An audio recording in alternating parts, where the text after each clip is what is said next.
Jambi, sebuah wilayah yang mempunyai berbagai keunikan, wisata, alam yang indah, kuliner, dan juga kebudayaannya. Ya, betul. Berbicara soal budaya, Jambi mempunyai banyak cagar budaya, di antaranya Candi Muaro Jambi.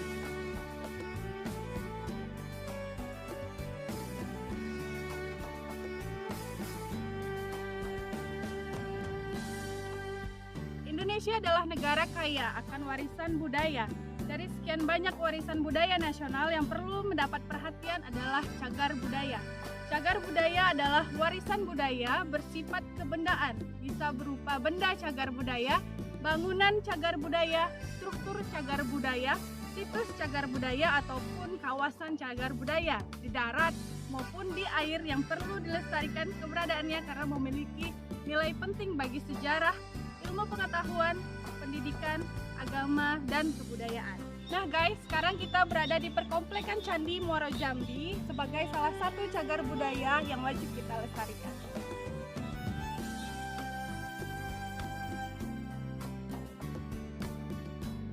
Candi Tinggi, ikon kawasan percandian Muaro Jambi. Bangunan Candi Tinggi ini memiliki lahan seluas 2,92 hektar dan terdiri dari satu bangunan induk yang berdenah bujur sangkar berukuran 16 meter persegi dengan tinggi 7,6 meter.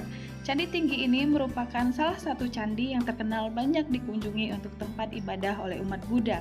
Bentuk candi yang memang tinggi ini juga unik dan dapat dijadikan sebagai salah satu ikon penting kawasan percandian Muaro Jambi. Candi Gumpung. Candi Gumpung juga merupakan salah satu candi yang berada dalam kawasan cagar budaya Muaro Jambi, Provinsi Jambi. Candi bertubuh pejal ini berdiri di permukaan tanah yang datar. Denahnya segi 4 berukuran 17,9 meter dikali 17,9 meter dengan tinggi sekitar 3 meter. Beberapa ahli mengatakan bahwa candi ini pernah mengalami 2 atau 3 kali tahap pembangunan. Candi Gedong. Di lokasi terdapat 2 situs candi yang sama-sama diberi nama Candi Gedong.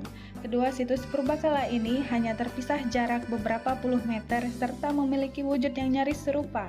Untuk mudahnya, situs purbakala yang ada di sisi timur diberi nama Candi Gedong 1, sementara situs purbakala yang berada di sisi barat diberi nama Candi Gedong 2. Bila diamati, Candi Gedong 1 sebetulnya merupakan suatu komplek candi. Pagar yang mengelilingi komplek Candi Gedong 1 berukuran 65 meter dikali 85 meter. Akses keluar komplek candi adalah melalui gapura yang terletak di sisi timur pagar. Sekilas tentang sejarah Candi Muaro Jambi. Candi Muaro Jambi yang berlokasi tidak jauh dari pusat kota Jambi merupakan salah satu objek wisata sejarah yang berada di Provinsi Jambi. Situs purbakala yang berada di Kabupaten Muaro Jambi ini adalah komplek percandian agama Buddha yang terluas di Asia Tenggara. Kompleks situs Candi Muaro Jambi ini juga dikenal sebagai tempat pengajaran agama Buddha yang sudah ada sejak dahulu.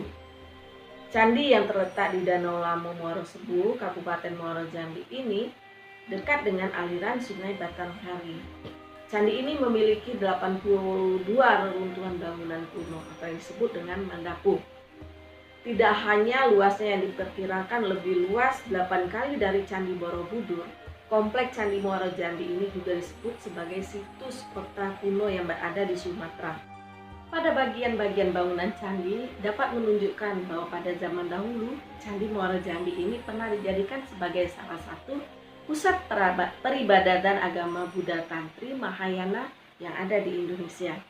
Beberapa hasil temuan benda sejarah yang terdapat pada Candi Muaro Jambi seperti hasil reruntuhan stupa, arca gada singa, dan arca Prajina Pramamita makin memperkuat bukti sejarah bahwa candi ini sudah lama dijadikan sebagai pusat kegiatan agama Buddha. Agama Buddha Mahayana Tantriana diduga menjadi agama mayoritas pada saat itu, dengan ditemukannya lempeng-lempeng yang bertuliskan Wajra pada beberapa candi yang membentuk mandala. Candi Muaro Jambi diperkirakan berasal dari abad ke-11 Masehi. Lalu pada tahun 1975, pemerintah Indonesia mulai melakukan pemugaran yang serius terhadap Candi Muaro Jambi ini yang dipimpin oleh R. Sukmono. Perkiraan peninggalan candi yang ada di Muaro Jambi ini berkisar dari abad ke-9 sampai dengan 12 Masehi. Di situs ini sudah 9 bangunan yang telah dipugar. Semuanya bercorak agama Buddha. Kesembilan candi tersebut antara lain Candi Koto Mahligai, Candi Kedaton, Candi Gedong 1, Candi Gedong 2, Candi Gumpung, Candi Tinggi, Candi Talagorajo, Candi Kembar Batu, dan Candi Astano. Beberapa arkeolog menyimpulkan kompleks Candi Muaro Jambi dahulu banyak dihuni dan menjadi tempat bertemunya berbagai budaya yang ada di dunia. Hal itu nampak dari adanya manik-manik yang berasal dari Persia, dari Cina, dan juga dari India. Kompleks Percandian Muaro Jambi secara total berisi 62 bangunan candi yang sebagian besar berupa gundukan tanah atau mengapu. Demikian sekilas sejarah tentang Candi Muaro Jambi. Terima kasih. Selain merupakan salah satu cagar budaya, Candi Muaro Jambi juga menjadi tempat wisata serta lahan mencari nafkah untuk masyarakat Jambi. Dengan adanya candi ini, kira-kira dampaknya bagi masyarakat Muaro Jambi itu seperti apa? Kita lah dah. Iya, bahasa kita lah. Dampaknya dengan ada candi Jambi ini ekonomiannya pendukung lah ekonomi rakyat. Ada yang bisa berjualan, ada yang bisa rental sepeda, macam-macam lah. Ini salah satunya ya Pak ya, Nah, bentol dengan salah adanya satunya. bentol ya Pak ya. Bentol. Kira-kira pendapatan penghasilan sehari-harinya itu kira-kira berapa Pak? Hari-harinya ya 100 lah, 100 sampai 200. Terima kasih Pak atas penjelasannya. Baiklah, itulah salah satu pendapat dari warga Muaro Jambi tentang kehidupan masyarakat di Candi Muaro Jambi. Nah, setelah membahas Candi Muaro Jambi, kita harus semakin kagum dengan Indonesia. Indonesia itu sungguh indah.